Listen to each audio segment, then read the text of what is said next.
오늘 이 본문 말씀은 주님께서 자기를 따르는 많은 무리들에게 주신 말씀으로 주님의 제자가 되려면 자기의 모든 것을 걸어야 한다. 모든 것을 포기해야 한다. 그런 말씀을 가르치십니다. 주님은 이러한 교훈을 세 가지 예를 통해서 강력하게 반복적으로 강조하고 계십니다. 오늘 우리가 주님의 제자들이다. 주님의 믿는 자들이다. 주님의 사람들이다. 라고 우리가 불려질 수 있는 전제 조건이 바로 모든 것을 포기하는 것이다. 이것을 말씀하고 있습니다. 저는 전에는 그렇게 보질 못했는데 이번에 누가복음을 계속 매일 아침 읽으면서 묵상하면서 끊임없이 같은 말을 반복하고 있구나. 예수님을 믿는 것이 목숨을 다하고 뜻을 다하고 힘을 다하고 전인격적인 전체를 우리가 주 앞에 걸어야만 하나님의 제자가 될 수 있고 그것이 믿는 자다. 이거를 계속 반복해서 말씀하고 있는 것을 확인하게 됩니다. 25절부터 하나씩 보겠습니다. 수많은 무리가 함께 갈새에 예수께서 돌이키사 이르시되. 어제 우리가 봤던 말씀은 바리새인들에게 하신 말씀이었지만 오늘 본문 말씀은 자기를 따르고 자기와 함께 가고 있던 사람들에게 하신 말씀입니다. 그들은 주님을 좋아하는 사람들이었고 주님께 큰 기대를 갖고 있던 사람들이었고 그래서 주님과 함께 다니던 사람들이었습니다. 그런데 그들에게로 주님께서 돌아서셔서 말씀하십니다. 큰 기대와 열망을 가지고 주님을 줬던 자들에게 찬물을 끼얹는 그런 말씀을 하신 것이다. 이 말씀을 보면서 이 사실을 주목해 볼 필요가 있습니다. 26절에 무릇 내게 오는 자가 자기 부모와 처자와 형제와 자매와 더욱이 자기 목숨까지 미워하지 아니하면 능히 내 제자가 되지 못하고 그렇게 말씀하셨습니다. 주님의 제자가 되기 위해서는 인간관계에 얽매이지 말고 포기를 하는 대가를 치러야 한다는 말씀인 것이죠. 주님을 따르고 배우고 주님의 말씀대로 사는 제자가 되는 일에 일반적으로 제일 먼저 장애물이 되는 것이 가족들입니다. 가족들이죠. 특히 그 가족 관계가 어떤 가족들보다도 끈끈한 가정일수록 이 문제는 퍽이나 큰 문제로 다가오는 것을 보게 됩니다. 그래서 내가 엄마나 아빠가 예수를 안 믿는데 예수를 믿고 교회에 다니면 얼마나 엄마나 아빠가 나를 미워할까. 이런저런 생각들이 주님을 따르는 일에 방해를 줄 수 있다는 사실을 말씀하고 있는 것이죠. 또 가족관계 말고 청년들의 경우에 예수님을 처음 믿고 따르는 사람들이 만나게 되는 가장 큰 장애물이 뭘까요? 인간관계에 있어서. 그건 친구입니다. 친구들로부터 왕따를 당하고 친구들과 멀어질까 봐. 그것 때문에 믿는다는 말도 제대로 못하고 처음 믿을 경우에 이런 경우가 굉장히 많이 있는 것을 봅니다. 우리 청년들이 다른 사람들에게 전도했을 때에 믿는다고 고백을 하면 그걸로 끝난 게 아니라 이제부터 이런 싸움을 싸우기 시작하는데 아예 자기가 자기 가족 관계를 주님 앞에 포기해야만 이것을 극복할 수 있음을 보게 됩니다. 때로는 주님을 따르기 위해 안면박절하게 끊을 것은 끊고 거절할 것은 거절하는 것이 필요합니다. 그걸 못하면 제자가 될 수 없다는 말씀이죠.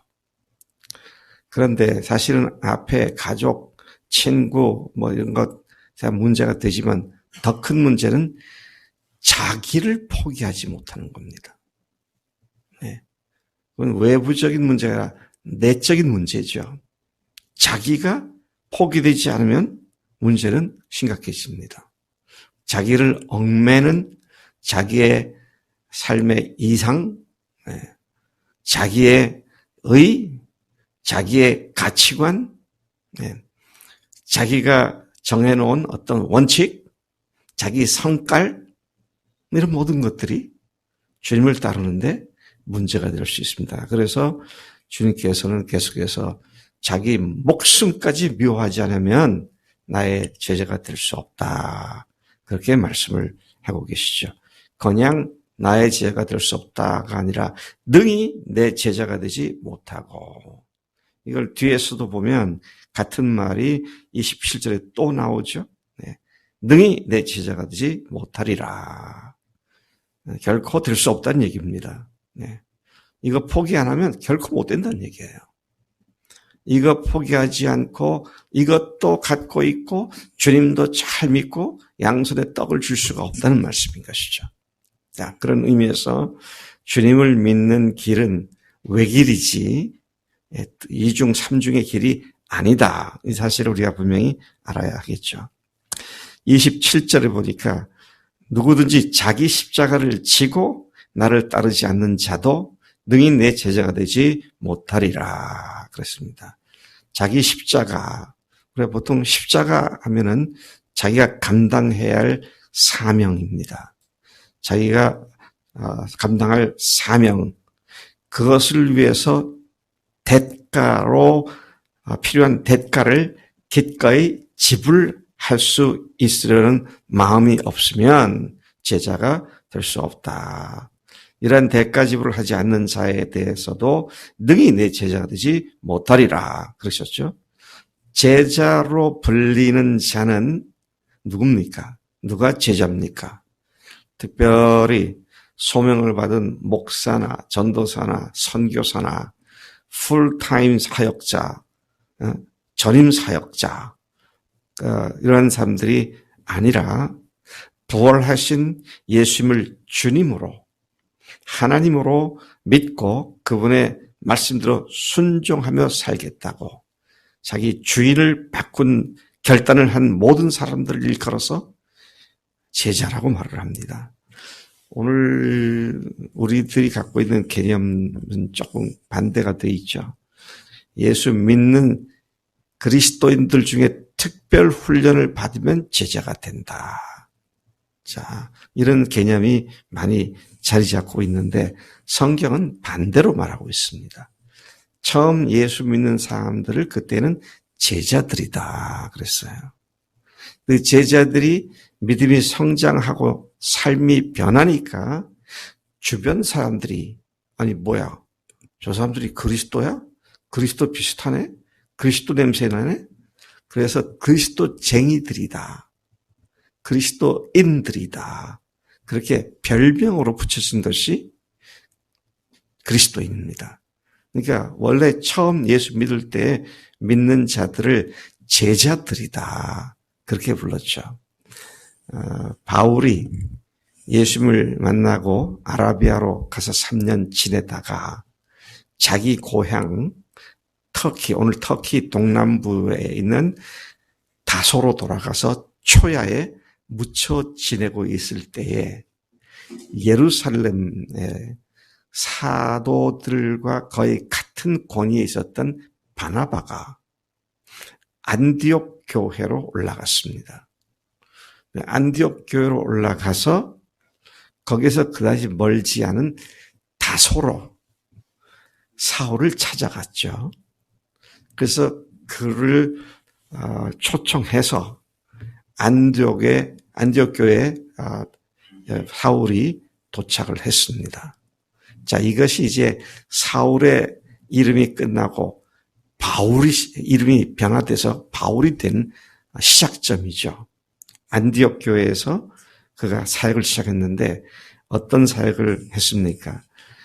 제가 사도행전 11장 25절 26절을 직접 다시 읽어보겠습니다. 바나바가 사울을 찾으러 다소에 가서 만남에 안디옥에 데리고 와서 둘이 교회에 1년간 모여 있어 큰 무리를 가르쳤고, 두 사람이 많은 안디옥에 있는 교인들을 가르쳤는데 그 결과로 어떻게 됐느냐.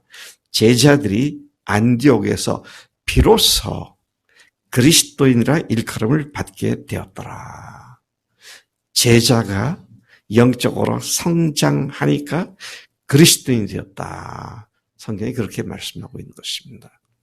그래서 여러분, 예수 믿는 사람 중에 특별 제자 훈련을 하는 게 아니고요. 모든 그리스도인들이 제자입니다.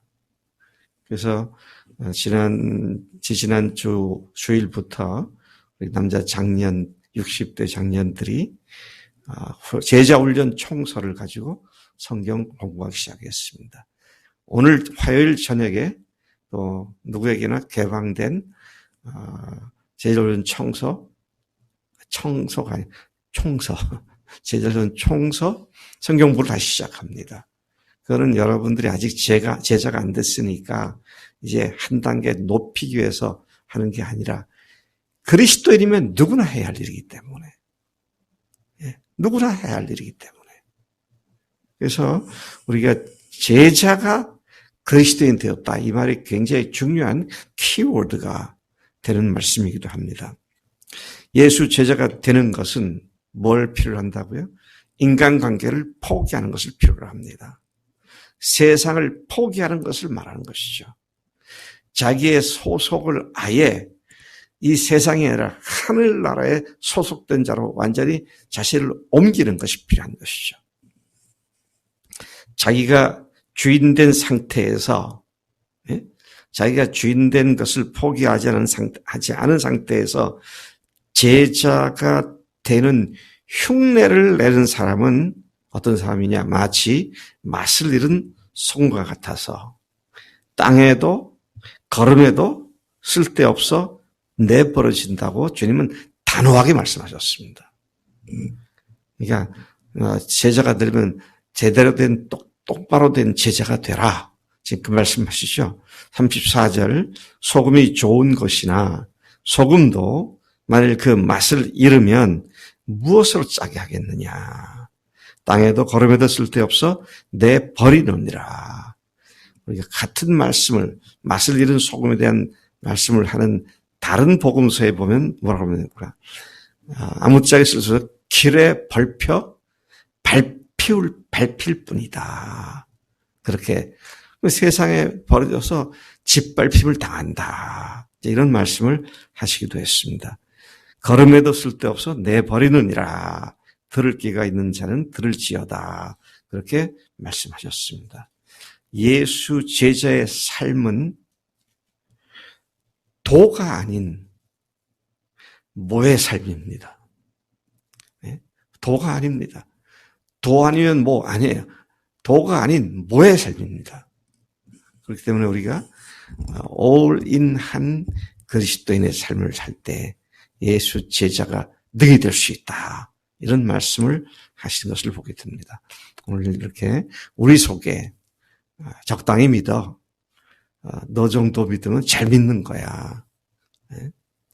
인해야 뭐 새벽에 거기서 여기까지 나와. 그냥 지금 하는 것만 해. 다른 거 하지 말고. 그렇게 마귀가 속삭이죠. 네. 그래서 우리 여러분 마귀에게 속지 말고요. 주님이 계속 오늘도 2번씩이나 반복하셨습니다. 능히 내 제자가 되지 못한다. 그리스도인이 바로 그런 사람들이다. 참 안타까운 것은 처음부터 이 복음을 이렇게 전해야 되는데 당나귀 앞에 당근 놓고 믿으면 천국 간다. 이 말만 가지고 예수 믿으라 그러니까 주님이라는 개념은 전혀 없는 상태에서 예수를 믿기 시작하니까 얼마나 힘들고 또 늘 자책감에 빠집니까? 민환이 예수님 앞에서 늘 안 돼가지고 죄책감에 빠져 안 빠져? 아니지. 그렇게 빠질 일이 없기 때문에 잘하기 때문에 안 빠져? 그렇지 않은데도 주님께서 단번에 모든 죄를 완전히 영원히 해결해 주신 그 사실을 뭘로 확증하셨다? 부활로 확증하셨으니까 뭐 더 이상 다른 게 없죠. 더 이상 필요가 없습니다. 주님께서 우리에게 누가복음 1장부터 계속 같은 말씀하십니다. 계속 같은 말씀하세요. 왜 같은 말씀을 계속할까요? 그렇게 말해도 못 알아들으니까.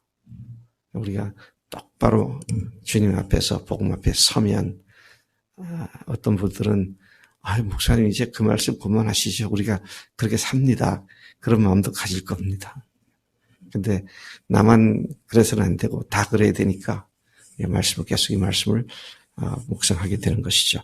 하나님 아버지 감사합니다. 이 아침에 주님께서 능히 내 제자가 될 수 없는 자가 어떤 자인지를 아버지 하나님 분명하게 밝히 말씀해 주셔서 감사합니다. 또 저희들이 주님이 말씀하신 자격을 갖추기 위해서 아무리 노력해도 그런 자격자가 될 수 없는데 하나님의 은혜로 거저주시는 사랑으로 우리를 제자로 불러주셨고 하나님 앞에서 세상 어떤 것도 더 큰 것이 없음을 알게 하시고 믿게 하시고 그렇게 결단케 하셔서 오늘 우리가 하나님의 자녀로서 제자로서 당당히 살아가게 하신 것 감사합니다. 더욱더 성장하여 그리스도의 냄새를 풀풀 풍기는 우리의 삶이 되도록 역사하실 줄로 믿습니다. 누가 봐도 우리가 예수님 같은 존재가 될 수 있도록 역사해 주시옵소서. 그렇게 하실 줄로 믿습니다. 감사하고 예수님의 이름으로 기도를 쌉나이다. 아멘. 아멘.